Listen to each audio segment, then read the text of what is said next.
Salam əziz izləyicilər, hər birinizi xoş gördük. Bugün biz şəhər əhalisinə feminizm, eyni zamanda Azərbaycanda feminizm necə təbliğ olunur adlı suallar ünvanlayacağıq. İndi isə getdik.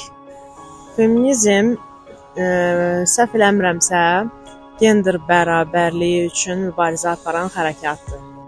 Mən düşünürəm ki, təbliğ edənlər, bəli, doğru təbliğ edir, kifayət qədər sağlam düşüncədədirlər başqa ölkələrlə müqayisə edəndə.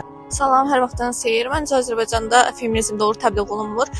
Bunun səbəbi olaraq feminizmi təbliğ edərkən əks cinsi aşağılayaraq bunu etmələri məncə heç düzgün bir fikir deyil. Feminizm mən şəxsi anlayışıma görə hüquqların bərabərliyidir. Yəni doğru təbliğ olunmur, çünki feminizm altında yanlış şeylər təbliğ olunur və bəzi şeyləri feminizm olaraq göstərirlər, amma məncə əlaqəsi yoxdur feminizmlə.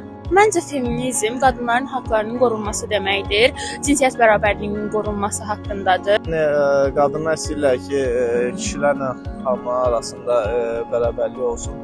Amma yəni hara fırlasansa, yəni o bərabərliyi əldə edə bilməyəcək. Çünki qadın zəif məxluqdur, kişi biraz güclüdür. Yəni kişinin bacardığı şeyləri polibom qadın bacara bilməz.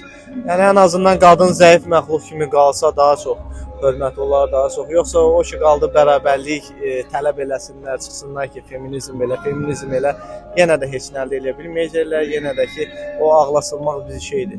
Феминизм – это защита женских прав. Нет, в Азербайджане нет феминизма, потому что в Азербайджане феминизм задевает мужской пол.